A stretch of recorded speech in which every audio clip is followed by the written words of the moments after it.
J'ai envie de parler de paix. Quoi ? Oui, je sais. I really do want world peace. Parler de paix en ces temps agités a un côté Miss Univers idéaliste, pas réaliste. Tant pis, j'assume. Après tout, j'ai des tasses d'animaux mignons sur mon bureau, des bougies. Ah oui, et les huiles essentielles aussi. Maintenant qu'elle frappe l'Europe sur son sol, nous redécouvrons la guerre. Oui, c'est un sujet délicat, sans réponse parfaite. Trop familière pour tant d'hommes et de femmes qui la subissent chez eux, mais que nous regardions d'au loin, d'ici, tranquillement. Plutôt que de m'auto-censurer à cause d'un cliché qui me ferait craindre de passer pour une Miss naïve, cliché au relent misogyne et assez cynique, on peut se le dire, non ? J'avais envie de parler de paix. Mon but ici n'est pas d'analyser l'actu brûlante ni de faire de la géopolitique. Je voulais poser un regard sur le lointain. Tout le malheur de l'homme vient d'une seule chose qui est de ne pas savoir demeurer en repos dans une chambre. Merci les cours de philo de terminale, je suis contente de les avoir regardés. Oui, je suis pas du tout conservatrice. Avec l'actu est revenu un sentiment d'impuissance pas du tout constructif, qu'il m'arrive d'épingler. Je me suis réveillée un matin en voulant remettre la main sur un Je livre. crois qu'il est dans ce carton, mais j'arrive pas à le retrouver. Si. Je suis super bien organisée, y a pas de doute. Ce livre, c'est Le Souci contemporain, signé Chantal Delsol, paru en 2004. J'avais dû le lire étudiante pour faire une fiche de lecture, pas très synthétique. Chantal Delsol, c'est une philosophe conservatrice, donc avec un certain point de vue, ce qui fait que son livre a été controversé, mais cette notion de souci contemporain, ça m'avait vraiment marqué, parce que je trouvais qu'il décrivait bien l'absurdité qu'on peut ressentir dans nos vies, parce qu'on est finalement enfermé dans nos petits privilèges, que ce terme peut être relatif, peut être discuté, parce qu'on n'a pas toujours tous, malgré notre privilège occidental, des situations privilégiées. Dans ce livre, elle nous compare à Icare. Ce personnage de la mythologie grecque qui construit des ailes et qui veut aller vers le soleil. Et on le prévient, non, Icare ne va pas vers le soleil. Et en fait, il se brûle les ailes et tombe dans la mer Égée. Pour elle, le contemporain ou la contemporaine, c'est Icare qui, finalement, aurait survécu à cette chute et se retrouverait dans le labyrinthe du Minotaure, perdu, désemparé. Elle dit « Depuis 2 siècles, pour échapper au labyrinthe de la médiocrité, nous avions cru que nous pourrions transformer radicalement l'homme et la société, tantôt par la philosophie du progrès qui nous promettait depuis Condorcet de supprimer la guerre, la maladie et la pénurie, tantôt par les idéologies qui annonçaient l'avenir radieux. Nous venons de nous apercevoir presque brutalement, par le dévoilement des désastres humains à l'Est, et ici par la réapparition de la pauvreté, de l'analphabétisme, de la guerre, des épidémies, que ces espoirs étaient vains. Au-delà de Chantal Delsol, il y a des penseurs intellectuels, auteurs, qui ont réfléchi depuis le 19e, 20e à cette nature absurde de notre existence. Je crois que c'est difficile de traverser la vie sans à un moment donné se retrouver confronté à ce sentiment absurde. Soit en se posant la question qu'est-ce que je fais ici et en se sentant désemparé et sans réponse, soit en se disant face à une situation qu'on aimerait changer, je n'ai pas les armes, je n'ai pas la marge de manœuvre pour changer les choses. Il y a forcément un moment dans la vie où tu t'es retrouvé à la place de K dans Le Château de Kafka, ce personnage donc, de roman qui arrive dans un village où il y a un grand château. On lui dit « J'ai été nommé pour aller travailler dans le château » et où il n'arrive pas à rentrer dans le château. Maintenant que j'ai un peu de recul sur ma vie, sur ce que j'ai vécu dans ma vingtaine et que je suis maintenant dans ma trentaine bien tassée, je me revois étudiante. J'aspirais à bosser dans la communication environnementale. Donc j'ai postulé à des assos, institutions. J'ai été recalée à tous les stages. Et par un concours de circonstances un peu bizarroïdes, je me suis retrouvée quand même à faire de la communication environnementale. Je me disais, je vais faire bouger des choses, je vais changer des trucs. Je me revois quelques années plus tard, après avoir commencé avec une de mes collègues, en pleine crise de Fukushima, où on se regardait au-dessus de nos bureaux, et puis il y avait cette espèce de silence où on se disait... En fait... On s'échine tous les jours, mais est-ce qu'un jour les choses changeront vraiment ? Et cette impression en fait, d'être écrasé par des choses qu'on ne pouvait pas contrôler, et on se disait, en fait, nos actions elles paraissent bien petites et bien insignifiantes, ça peut avoir un côté écrasant, démotivant, où tu te dis vraiment, en fait, je suis dans une situation où j'essaie de pousser des murs, et ça bougera jamais, quoi. Flash forward quelques années plus tard, je travaille plus dans ce domaine. J'ai revu mes idéaux, j'ai réaménagé des choses, mais ça ne veut pas dire que je ne continue pas en me disant je suis en quête de sens, je suis en quête de faire des petites choses. Je me dis le piège en fait quand tu as tous ces idéaux ou que tu n'arrives pas à trouver une façon d'exprimer ta valeur, ton but dans la vie, c'est de finir aigri et plein de désillusions, et personnellement c'est pas un plan que je te souhaite et c'est pas un plan que je me souhaite. Oui, la paix est dans ma mission de vie. La paix, je la défends, mais qui ne la défend pas, tu pourrais me dire. Jusqu'au jour fatal où tu vois que ce n'est pas une valeur à placer au-dessus de tout pour certaines personnes. On vit dans un pays en paix depuis de longues décennies, mais on ne sait pas forcément ce que c'est que de faire la paix. Pense-y, si jamais tu t'exclames « fiche-moi la paix » en t'énervant, la paix à tous les niveaux, international comme individuel, c'est quelque chose de dur à construire. J'avais envie de parler de ça en fait, de cette espèce de quête pour essayer de trouver malgré tout et malgré les manques de marge de manœuvre qu'on peut avoir, une forme de paix intérieure. Au-delà de cet aspect un peu égocentré de rechercher sa paix à soi, d'essayer d'œuvrer en quelque sorte pour un monde qui soit plus juste, plus... Ok, attention, je redeviens idéaliste. Mais sans dire de grands mots, gros mots, qu'on a envie de construire vraiment. Je ne suis pas le Dalai Lama, même si je pourrais illustrer ma dévotion pacifique en te racontant comment une nuit, je me suis interposée de manière héroïque entre deux inconnus éméchés qui voulaient se taper dessus dans le métro. Oups, je l'ai raconté. Je me demande toujours ce que c'est que d'être le Dalai Lama. Déjà, de porter une toge tous les jours, mais surtout de savoir pacifier son rapport au monde. Peut-être que toi aussi, c'est quelque chose que tu recherches, qui te pose question, et j'avais envie de te partager ce qui m'a le plus aidé pour l'heure dans cette quête. Quand j'étais petite, ma mère m'a beaucoup répété « Magali, tu ne peux pas porter la misère du monde sur tes épaules ».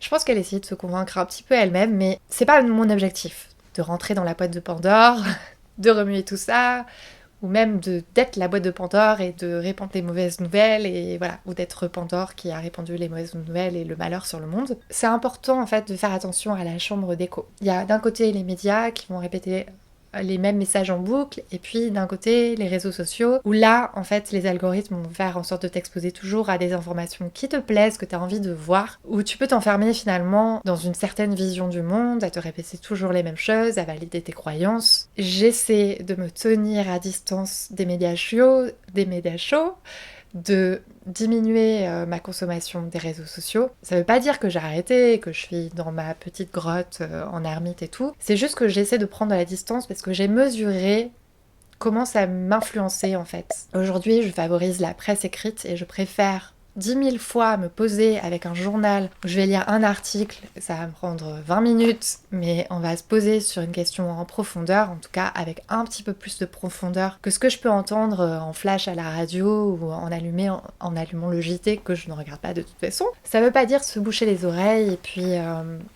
se créer une bulle et ignorer complètement les problèmes de ce monde et être égocentrique ou nombriliste. Ça veut juste dire prendre le temps d'analyser les informations, peut-être de les comprendre plus en profondeur, quitte à opter, si t'as envie, pour des lectures. En ce moment, je suis dans la saga de la rate du futur, je suis au 4e tome. Non, j'ai fini le 4e tome, donc je vais chercher le 5e. C'est un moyen aussi, parfois, par les livres, d'aborder des questions qui peuvent être importantes, mais pas avec ce côté on est à chaud, on parle de sujets qui sont émotionnellement difficiles. L'idée c'est pas non plus de se dire tout est pour le mieux dans le meilleur des mondes, comme le fameux philosophe Pangloss dans Candide, un optimiste chevronné qui, face au plus grand malheur du monde, se voilait complètement la face. L'ignorance peut être un luxe à certains égards, et parfois, à savoir, on peut regretter. On se rend compte qu'une question, une problématique, un débat n'est pas si tranché qu'on le croyait, et que parfois c'est plus facile de camper sur ses croyances a priori que d'aller gratter, d'aller chercher l'information et de se dire au final j'arrive pas à répondre de manière tranchée à telle question. Ça peut rajouter un petit peu à cet inconfort de on n'a pas de certitude, et je trouve qu'en tant qu'occidentaux on a On a du mal à intellectualiser ça, le fait d'être au milieu, de pas trop savoir. C'est ce que je lisais dans le livre Yin Yang de Cyril Jabari le mois dernier.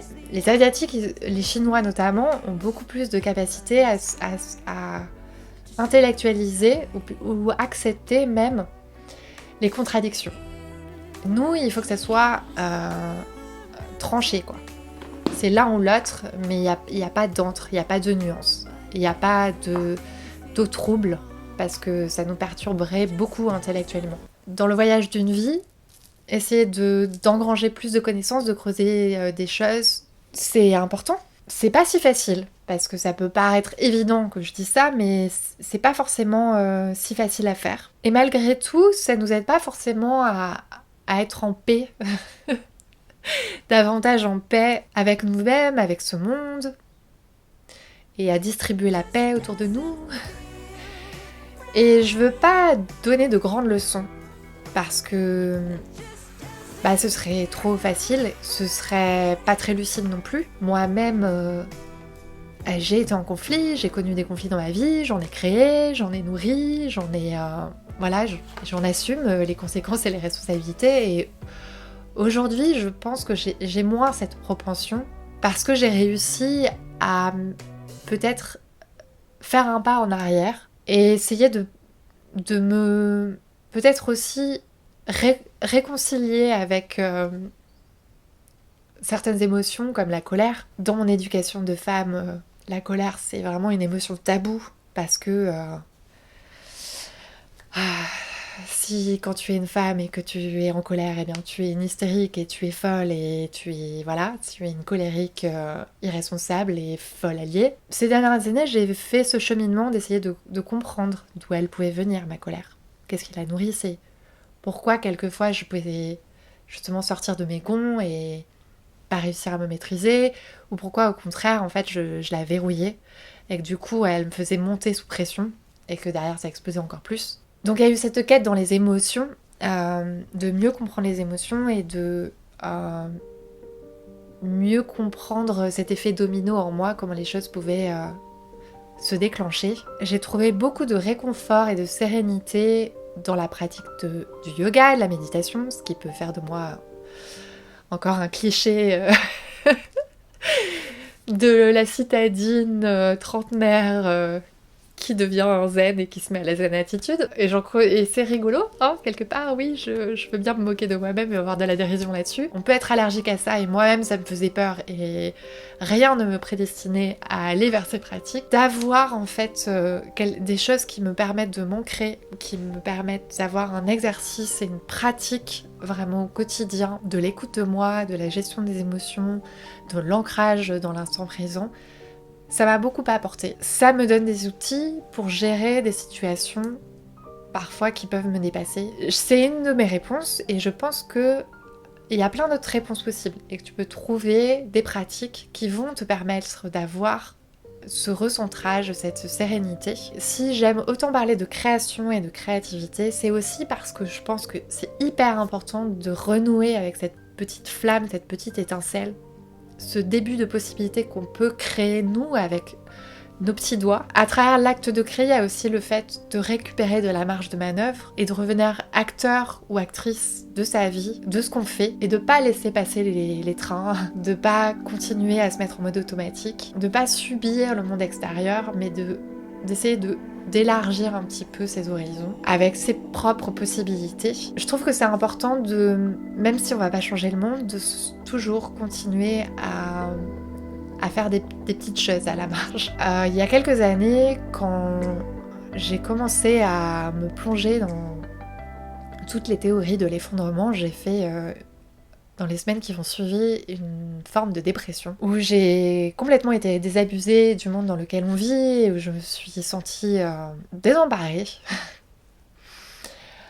en ayant envie de tout jeter à la poubelle, de vraiment jeter l'éponge en fait. Et tout ça, ça a décanté ensuite en moi, et petit à petit, ces dernières années, j'ai mis en place des choses alors même que j'avais envie de sauver la planète, des choses que j'avais pas mis en place dans mon quotidien. Juste peut-être pour t'inspirer, toi, de ton côté, à te dire, ok, je sais pas, peut-être des trucs transcendantaux qui vont changer la face du monde, mais plutôt que de me laisser abattre, je peux continuer à essayer de créer ces petites possibilités. Et quand je dis petites possibilités, c'est pas du tout pour l'amoindrir, parce que justement ça peut paraître ridicule face à des choses qui sont beaucoup plus urgentes, importantes, massives. Il faut pas en faire une question d'ego. Je crois que c'est important de se dire que les changements ils sont collectifs aussi, et que il faut les mener ensemble, et que pendant que toi tu fais tes petits pas, peut-être que ton voisin, ta voisine de son côté va faire ses petits pas, et que tous ensemble on va faire des petits pas. Pour avoir été longtemps en colère contre moi-même, contre les autres ou contre le monde, je trouve aussi beaucoup d'apaisement dans le fait de me concentrer sur des choses simples, en réfléchissant sur la question de la paix, de la sérénité, de l'acceptation de soi, du monde, des choses. Ces dernières années, je suis tombée sur des concepts comme l'acceptation radicale, et qui me faisaient réfléchir en me disant mais du coup c'est quoi l'acceptation radicale, et le fait de ne pas réagir au monde extérieur et de tout accepter.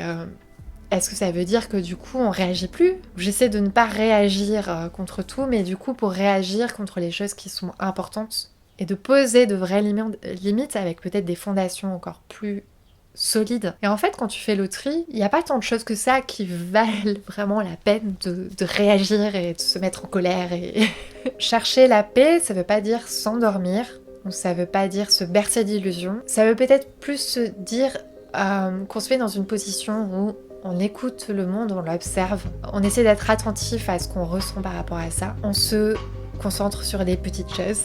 Finalement, c'est la conclusion aussi de Voltaire dans Candide. Il faut cultiver notre jardin. Je crois que la paix commence là. Dans ce monde absurde où mes bonnes intentions semblent peu changer la face du monde, la réponse que j'ai trouvée, c'est que pour créer la paix, il faut d'abord la créer en soi. Non pas juste défendre la paix avec des mots en l'air, mais de chercher à la faire vraiment, de l'imprimer au plus profond de soi, avant de pouvoir la diffuser autour de soi. Dans Les Sopranos, le héros n'arrête pas de répéter en permanence tout au fil de la série « What can we do ?» face à des situations où il peut rien faire. Et je trouve ça assez comique parce que c'est un reflet à souvent nos situations personnelles où on a l'impression qu'on peut pas faire grand-chose. Bon, bien sûr, on n'est pas forcément des parrains de la mafia. Ce personnage-là, dans l'histoire, est entre le bien et le mal, et il illustre le fait que on peut être quelqu'un de bien, mais en faisant des choses mal, et que c'est notre condition d'humain qui fait ça. Et je voulais pas être donneuse de leçons, de parler de paix en mode Miss Univers dans cette vidéo, mais j'avais envie de te dire aussi que c'est un processus. On n'a pas forcément toutes les clés au départ, quand on est un chien fou plein d'ambitions et d'idéaux, mais qu'au fur et à mesure, peut-être en devenant plus modeste et humble dans nos ambitions, on peut quand même se concentrer sur ces petites actions. Je sais pas pourquoi j'arrête pas de dire petite pour minimiser tout ça, mais voilà, c'est pour te redire que même dans les situations absurdes, tu peux avoir une marge de manœuvre. Ça demande en revanche de la patience, de la persévérance. Je prépare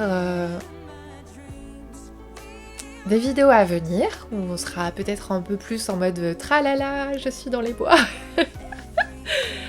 Ces derniers temps, j'étais assez fatiguée.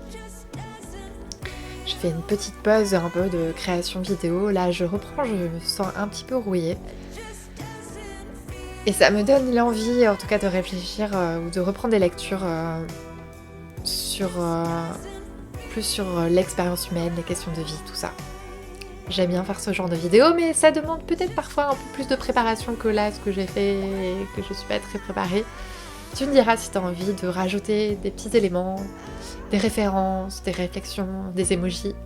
Et je te dis à bientôt. Ça m'a donné envie de refaire quelques lectures sur la condition humaine. Et de ranger ma bibliothèque aussi. Mais j'ai l'impression que je dis ça tous les 3 mois, 6 mois. C'est un fil rouge. Un fil rouge.